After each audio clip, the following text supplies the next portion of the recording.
So what I do now is I'm going to give a presentation on what we learned making this, and I film it and I put this on our YouTube channel so that everything that we learn, and if you want to go on our YouTube channel, you'll find everything we've done for years. Every single thing we've ever learned is on there, including this now today. Any more questions or comments before I start, or it's all good? Do you guys partner with Filmkraft? This one we got funding for, yeah, for the first time, yeah. Yeah. It's very cool because we don't have, none of us went to film school or anything. And people kept telling us that that meant we were never going to get money from them, basically, and that they weren't going to pay attention to us, but I just kept applying anyway. Yeah, but they do, they're doing more. Because I know right now they've got contests going on. Mm-hmm. You write a 4-page script, and then they'll pick up the best, and then they'll get funding to record, to make the short film. Okay. So they're doing more stuff, which is kind of why I got excited when I saw their logo. Nice, yeah. Yeah, you're not the first. People have, a few people have messaged me now and they're like, "How can we meet up for coffee? I saw your Filmkraft logo." I'm like, "Yeah, I'm good now because they said I'm good." That's when it happened. Everyone. Yeah, exactly. Yeah. So I have to give a report to them as a result of this, and they said like, do what you want, write a page, or write something huge, whatever. Anyway, I just wanted to honestly reflect on everything that we learned. And I'm going to go through these individually. You don't need to learn them all. I made this very quickly at work. What I did was I took the presentation I made, and then I just cut lots of words out and stuck them on each slide. So I'll talk a little bit, but also now that I've got some people here who were actually involved in the film, I want to know your experience, and I want to know what more I should, if there's anything I should add, you know? And you, the new people watching it, maybe you've noticed something you want to tell us. So, good morale is crucial, attitude more important than skills. Never would have helped us humor actors who wouldn't all work out in the end, which as far as I'm concerned, it did. Filmmaking, as you all know, is problem solving. That's the whole point. Each new project is a new problem to solve, and it presents problems, and then you solve them. Some people act as if when they spot a problem, they've caught you out, and then it's not going to work. I don't know, if I pitched this script to someone, I've got this short film, there's like 7 people. How are you going to get 7 people to show up? You're like, that's on the list of things I need to fix, correct? That's how filmmaking works. So everyone that was there did a great job of making sure we got done what we did. And the skills you can learn, but good attitude, I think, is tougher to learn. I'd rather just have somebody who has that, first of all. Yes, money. This is the first time we had money involved. We've always just been doing this for the experience. Everyone got paid 1,500 NOK for a month's worth of work, which is 1,500 NOK more than we've ever paid anyone, so awesome. But does anyone know how much the minimum wage is for an actor as per whatever the local rules are called? I asked a local actor this and he told me. Is it like 3,000 a day or something? NSF rates. 3,000 a day? I think so. Minimum. Minimum 6,900 a day for actors. Yeah, so all actors worked on this 2 days minimum, plus all the rehearsal time, over a month. And so there's certain actors who are part of this local union that I've met, but we can't work with them if we can't pay them that. So what I hope this project was like, Filmkraft, you don't know us, you gave us this amount of money, we took it, we made this, see, you can trust us, can you give us more now? I think that's what I think it is. That's how I'm treating it. First paid project, all incredibly grateful to, it felt great to pay people. When I vipsed everyone, it felt really good. I didn't expect that, but it was awesome. And we did a test film, which I guess I don't know how to get the links to this. We did a test version where we just had everyone hold the script and read through all the camera angles, and we worked out what was wrong. And then a month later, we made this final version, and I think that what the money did was get us from that test version to the final version, basically. Committed us to investing time in this project to develop it. Oh, what did you all think of money's involvement? Okay, so what I'm essentially saying here is, for some people, I think it put the pressure on, which was nice, but some people need the pressure off in order to act properly. Some people needed a bit of pressure to take it seriously. It just depended on who was who. Ilya didn't even know he was getting paid. But he was like one of the most dedicated guys anyway, so that didn't matter. I don't know, how did it feel to have money I involved? didn't feel a pressure, but I was thinking, oh, that's great, I will be paid for that. So it was Same as always. yeah. Because when I come here, so I have some payments with, and Yeah. I'll get them back. I felt more that somebody actually believed in us when we got the money. Yeah. It's nice with money, but it's not. Well, you would have got more if you had a paid job, but it's like the trust that people actually give us money. Yeah, for sure. I think that's more valuable. Like you see, the Filmkraft logo has a value that it adds. Yeah. So it's not the amount; it's that I actually did. Yeah. I think the money part was very rewarding. I didn't know there was going to be any money. You didn't know either. I had no idea. I tried to be clear. But I think it was very rewarding. But Berit spent a lot of hers on pizza for all of us, which was kind of her. She got some pizza. Yeah. I'll spend all of it on camera gear. Yeah, exactly. I spent it on thermoses from Nila. For me, the most exciting thing about getting the money was that this is like an invitation to ask for more next time For sure. and to build on it. But as a motivation factor, I think I'm still more driven by like wanting to make something cool. Yeah. Like wanting to make something where like this is genuinely good and I can show it to people. Like yeah, I think that's still my main motivation. Definitely. Definitely, because I mean, Tom and I have office jobs and they pay like a regular salary, and I don't think that even with, I don't want to be pessimistic, but you know, even with the kind of projects that we do, I don't know that we can do this sustainably yet for a long time, if at all. So, I mean, I've talked about it before, but a long time ago, like when I first finished university, I worked in post-production in London for about 4 or 5 years. And one of the reasons I left was that I was meeting people who had worked on incredible films, like in the 70s and 80s, like real kind of big movies. But you realise that it's just a job at the end of the day. And that they work on 99% of the stuff they work on is like shit just to pay the bills, but to stay in the game. So like when I started again with these guys, that wasn't like the aim to like make loads of money, because I didn't think it was possible. I've been writing for a while, and in the short story world, there's professional, semi-professional, and token payment.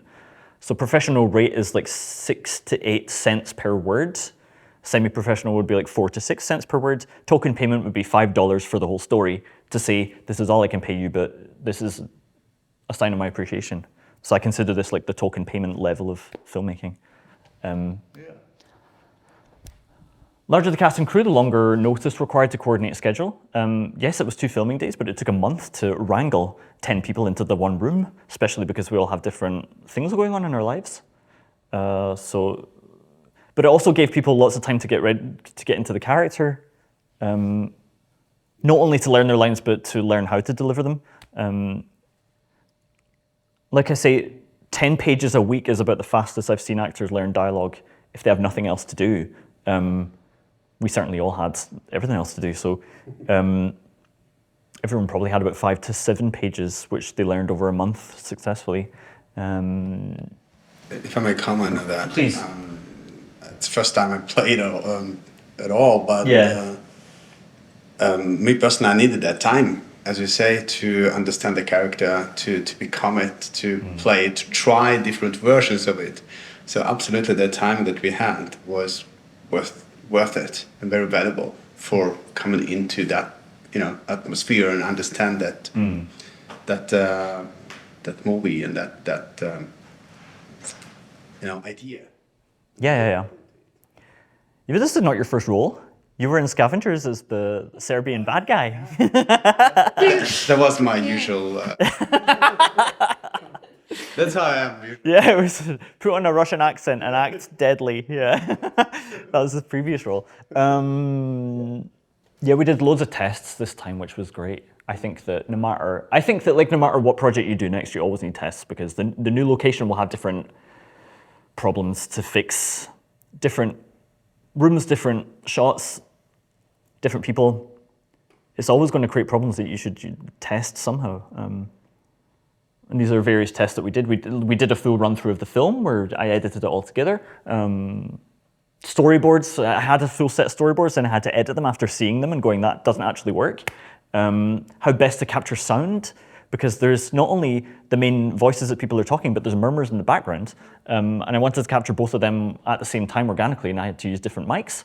Then when there's lines and people are speaking and they're off camera, I use the boom mic, but when they're on camera, I use this exact mic. And testing that out and seeing how it sounds and what's most natural.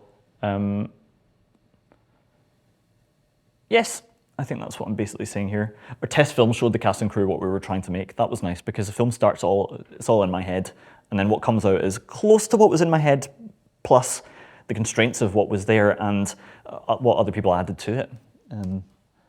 See the film's location before finalizing a color scheme. See, I don't know about this one because I went around town and knew I needed party decorations. And bad parties have become part of my aesthetic, I think, because I'm not a fan of parties. So, but you see a lot of bad parties in my films. And so when I went to Nila, they had not only the black, white, and gold thermoses, but also the black, white, and gold balloons. And I thought, great, okay, I can match all of that. And then that's close enough to skin tone and something that people might wear. That'll get them all to wear black, white, and beige. And that will all match. But then when we did some testing in the room's wall was this like horrible blue-green color that I couldn't isolate. Except as you see in the end, I actually turned the wall beige just with coloring. So it's interesting. If I had been to the room before, I probably would have bought the blue and green thermoses instead and then had everyone wear that. But I don't think that would have worked as well. So I'm kind of glad I didn't see the room color first because I might have tried to coordinate the color scheme with the wall when in fact I managed to remove the color entirely with color grading. So I'm not sure about this one. But definitely gives a good overall look to the film if you consider the color of the clothes, the color of the room, the color of the props, match them all in one specific spectrum, and then color grade for that. Then you're just enhancing, when you're changing the colors in post, you're just enhancing the colors that are already there, that you already planned for, and it all works in harmony, you know? Diverse cast and crew requires certain allowances. Yeah, I mean, how many, Tom and me, English is our first language. And that's it, right? Yeah. Turkish, Russian, Moldovan, Norwegian, Spanish maybe? Spanish, English, Norwegian, doesn't matter. Okay, cool, yeah, Norwegian. Child of the earth. Yeah. I mean, Kind of. yeah. It's tough enough giving instructions. May, where I May is British as well, yeah, that's right. So one of the... teased it by accent. Yeah. Minority of the actors, their first language was English. There were some minor rewrites of the dialogue as well. I let people say, okay, but how would you say this? And then they would just express the same thing that was in my script, but in their own words. It's great not to be pedantic about that. Some people get really hung up on details that don't matter too much. But as long as they were expressing the general idea, it worked even better, I think. Yeah, and I think that like we talk differently in. I know a lot of people here have spoken to you all one-on-one, and we all speak one-on-one differently compared to how we're going to in a group. There's certain topics we're just not going to talk about in a basement together in a high-pressure scenario. You're not suddenly going to be like, right, before I press record, Israel or Palestine, anyone? Like, it's some things are off, or you know, in a working culture, things have to be kind of milder, you know. And curating that I find really important. We can talk differently outside of this group, but there's certain ways that we talk together that is pretty important, I think. What I'm saying is, yeah, I was writing for a really long time before I started filmmaking, and so still in my films, it's mostly about ordinary people, ordinary settings, complicated dialogue, because that was where my strength is, but it's actually just what I like seeing as well. And it's what we can make for cheap. It's what I like getting away with, really. So we stay with that. But I try and incorporate more and more visual elements, more chosen cuts and things to make it more visual because, of course, it's not a short story, it's a film. Why is it a film? There has to be some film-based element. Well, then there has to be good performances, which there were, and there have to be certain visual cuts that represent what's going on and the color scheme and everything. So there's a lot more planning that goes on. But when I'm talking about improvisation, and again, this is all just copy-pasted from the report. I don't really expect anyone to read it, but I can bring out a few things. May, remember the cult member walks in and she's not wearing any shoes. Because I saw her in the hallway just about before she was about to put her shoes on and went, great, that's great, don't put your shoes on. Then, Ilya, you still had your wedding ring on. Still have what? You still had your wedding ring on when we were filming, but your character was divorced, right? But he would have worn his wedding ring, wouldn't he? Yeah, maybe. Right. If this is his final day and he's really sad about being divorced, he probably would have worn his wedding ring. Especially for this group. Yeah, exactly. Yeah. Jeremiah, you'll notice he came in and he grabbed one of the thermoses and then sat down, the guy with the sunglasses. That's because he didn't understand he was only supposed to pour himself a cup.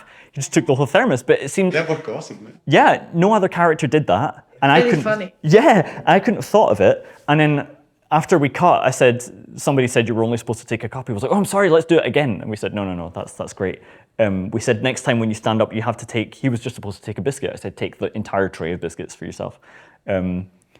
So that was a nice discovery.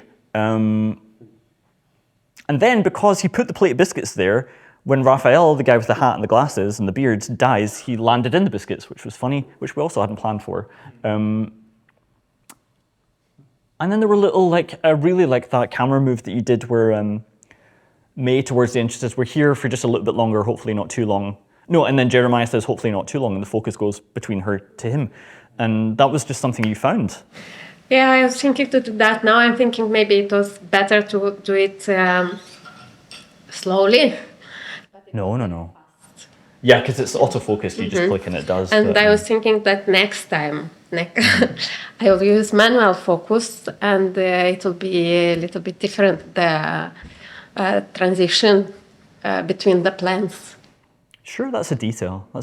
I think that, I wonder how much of it we could have done if you were doing manual focus the whole time, though. I think the autofocus was It slows down the production quite a lot, but it looks better if you take the time to do it. Yeah. Definitely, I have to learn that. No worries. But you'll see, the way that May turns her head to him and then the focus goes straight to him, it was very fast anyway. So I think it was great. Yeah, I thought that worked too. I saw that and I thought that was a nice shot. Nice. Yeah. And I knew that it's a good shot. Yeah, well done. You did great. But I liked when I actually watched a cut of this yesterday, and I thought the same. It really stood out. But it's kind of it's such a kind of classic technique when you've got a two-shot foreground and background, and I think that I like that didn't kind of overuse it in that situation, because there were so many situations where you could have been like, oh, we'll focus pull, and I think in TV shows, especially CSI and stuff like that, you see the same shots over and over again, two detectives sitting in a car talking, and it focuses back and forward from them as they say the lines, and it's I wonder why. So it's nice to see it used sparingly. Yeah, I think so, yeah, sparingly. I mean, there was one tracking shot in the whole thing, which is when you put the thermoses down and then the tracking goes like that, because as Ozan already pointed out, the tracker was kind of cheap and it tilted as you went. So the beginning of the shot was like this and it goes, So I just cut to when it was stable. That's why you don't see all of them going down. That's also why it cuts quite fast away, because it was the only bit that worked.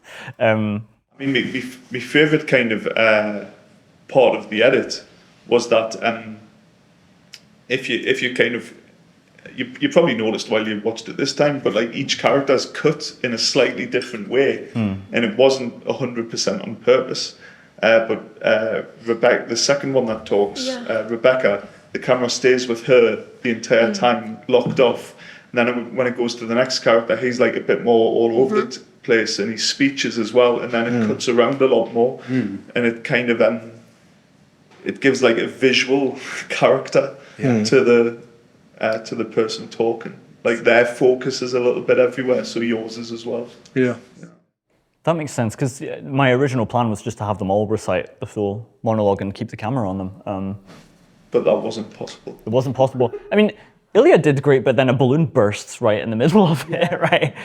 So what's going to happen in her lifetime? Bang! Ah! So yeah. And also, like you say, visual variety. It was nice to make each of the monologues different. I did notice that actually, and I think it made watching it more interesting since it was so dialogue heavy. So like there weren't many actions, which is not a bad or a good thing, but it did the difference in the shots made it more dynamic to look at. Yeah, I agree. sure, Instead of watching actors reading from a script, you are watching characters. Yeah. That everything is different, like how you shoot them and how they read the dialogue, and then I appreciated that. That was really cool. Cool. Nice. Multidisciplinary approach. Yeah, the only way for us to make this is because we all had different skills. Like some people were available the first day, some were available the second day. Ozan did the boom on the first day. I did the boom mic on the second day. Sometimes I was behind the camera, or I had to come check that the camera was okay when Omar was behind it. So, and we were all messing around with the lights at some point. It doesn't look so bad It doesn't, when does it? it's the white shot. Yeah. So it doesn't look so bad. But I was very worried that it will be simply in the cables and the light, and it looks okay. I didn't actually think about it when we were filming. I just thought, he's decided that's okay. She's decided that's okay. Oh, Yeah. We hadn't.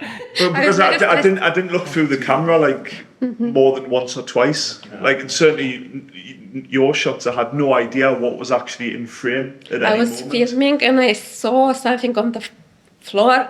So, Yeah. oh my god.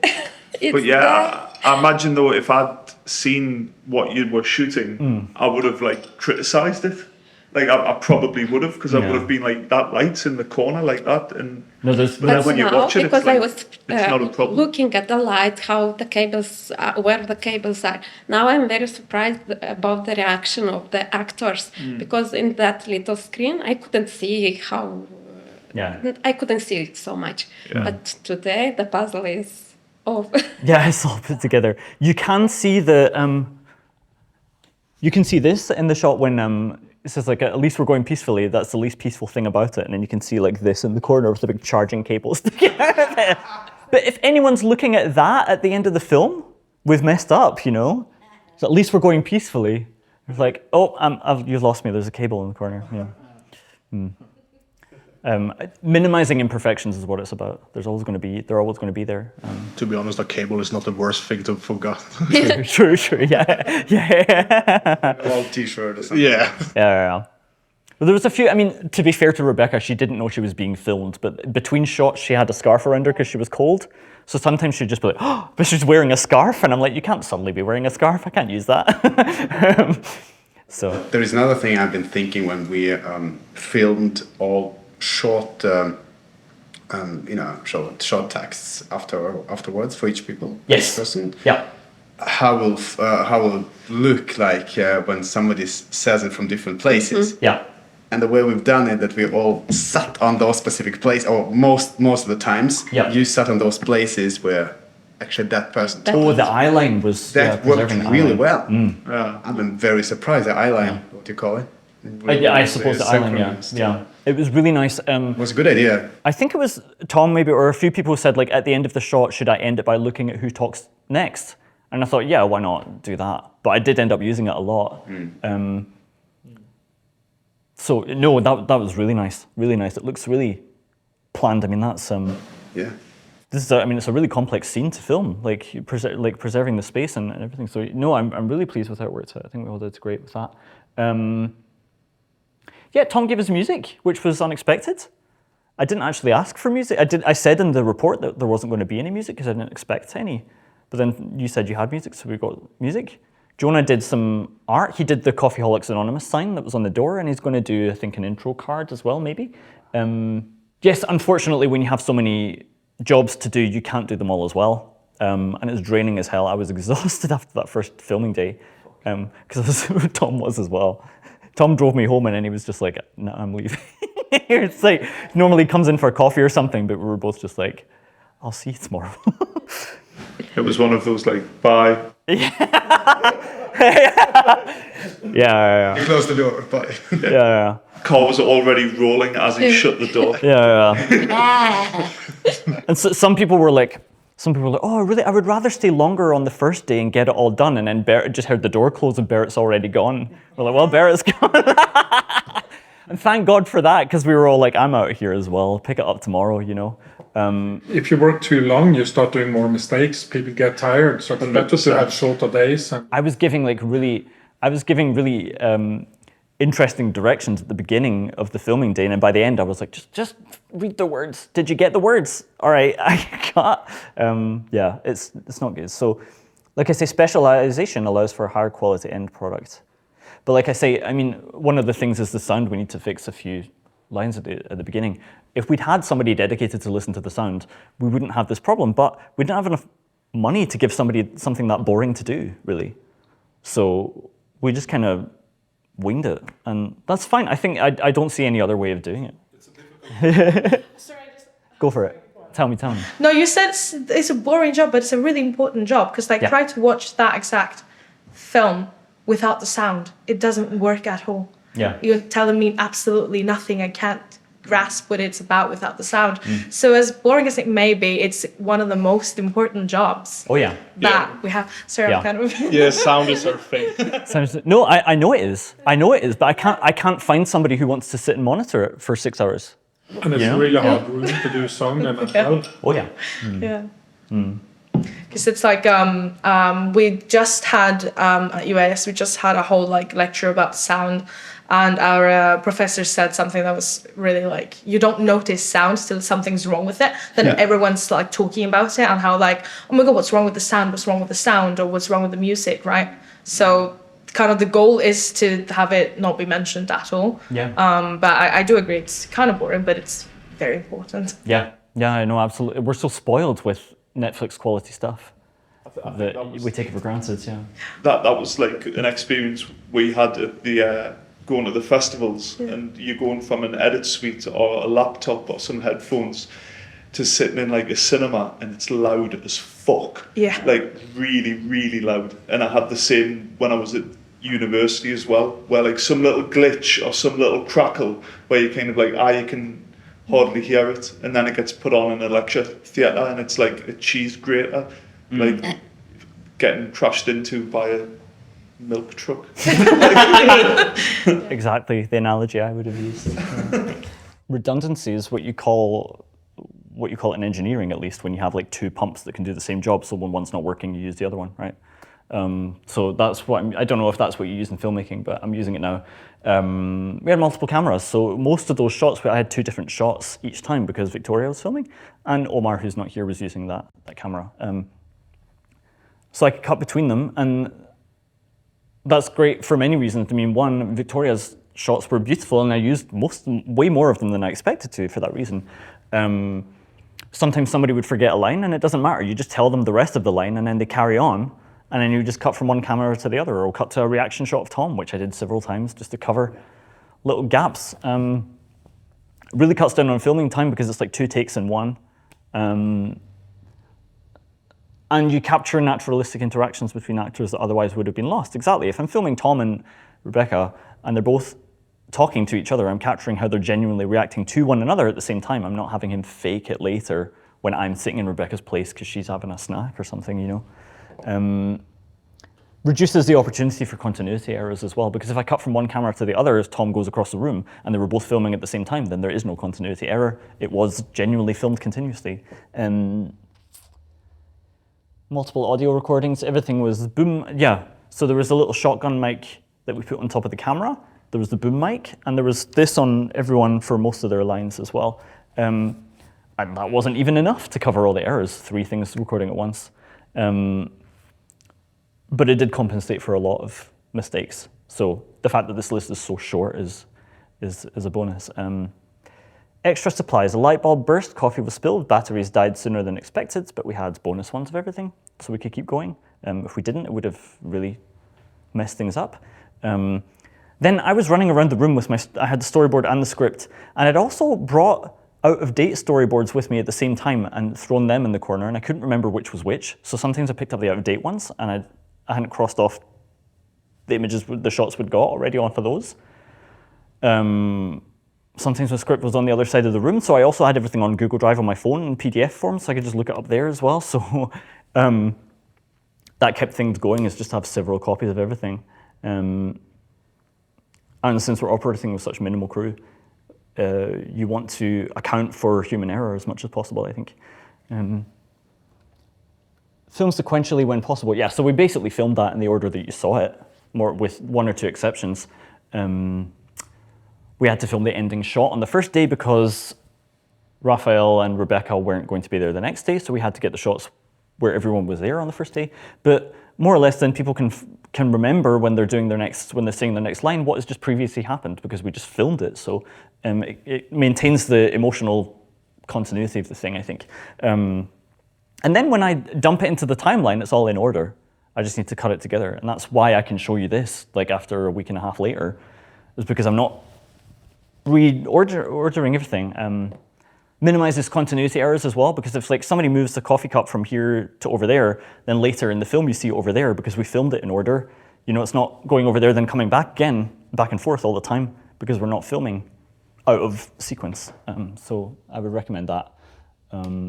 That's why the balloons didn't really bother me. And for one, we weren't really filming them, and who's looking at the balloons anyway? But when somebody kicks it across the room, it doesn't matter, because later when I film that person, the balloon's going to be behind them, because that's where the person kicked it previously. So that really helps. Every subsequent task is made easier by polish and the work that precedes it. Yeah, for sure. I mean, if there's any video noise, there's minimal video noise if you've got all the correct camera settings and enough lighting. There's minimal takes if everyone knows their lines and how to perform. Video editing is easier if everything's properly framed already. Audio master is easiest when the audio is already clean. Color grade is best when the color scheme is already considered, as mentioned before. Yes, and these editing software things are coming out with stuff that's amazing, like month by month sometimes. A new feature drops and then you're like, oh cool, I don't need to bother with that anymore ever. So for this, like automatic subtitle generation for one, I just click a button and DaVinci will do that for me pretty accurately. I'll have to edit 5% of it, but it's basically done. I put a film on Google Play and Apple TV using an aggregator before. The company is called Bitmax, and they offered to do closed captions for £6 per minute, which would have been £600 for a feature film or about £150 for this film, which is now done with a click of a button with a piece of software I already owned because I updated it and learned that it had this feature. Probably use AI. Yeah, but it's boring. Making subtitles is boring.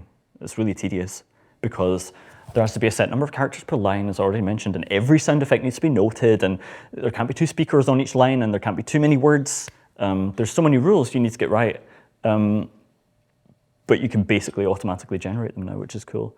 You can polish the video and audio in ways that once required far more expensive equipment. So the types of errors that you might get from a cheaper camera center can be removed in post-production sometimes. Of course, you want to do the cleanest job before you have to fix it in post, but you can fix a lot of stuff in post now. Yes. I think this, I always say that what we're all showing here is that given a room and 1,500 NOK each and a handful of decorations from Nille, this is the kind of drama we can make by ourselves with very minimal resources. You can't throw money at a bad group of people and get a great film out of them, right? If you demonstrate you can make a great film at a low budget, it's probably a good demonstration that you could make a good one at a higher budget as well. So I'm very proud of this project because I really think it demonstrates that we did a great job making this. Of course there were things, there's always going to be things you want to fix. Doesn't mean you did a bad job. I say this over and over again. I kept telling, everyone kept trying to, well, not everyone. one or two people wanted to change the filming days. And I could tell they were like, why are you doing it so fast? Like, we don't need to do it on the 14th and the 15th. You can do it on the 22nd or the 23rd, blah, blah, blah. It doesn't matter if we did it in 2028. We would still mess something up. It doesn't mean you don't get to do it. It doesn't mean you don't make it. You make a thing with as few imperfections as you possibly can. You do not make a perfect thing because you cannot do that. So, like I say, I feel like we dedicated our energies towards the right areas that yielded the best results. There are a few things we could have done better, like the lighting, for example. But I mean, I think it turned out better. It looked worse when we were filming than when we look back at the shots. The shots really worked out nicely. We could have gotten additional takes. I could have done the Kubrick thing and stuck with one actor and made them like sit down in a chair 300 different ways until they sat down in the perfect way. That's nonsense. It's nonsense. For 1,500 NOK for a month's work? Nah, nobody's going to do it. Forget it. I'm not going to do it either. I don't care. Guy sits in chair. It's not that important. Stupid Kubrick. What does he know? Yeah, do the best of what you have. That's fine. It's all good. I'll stick those slides in later. Don't want to go through them. Cheers.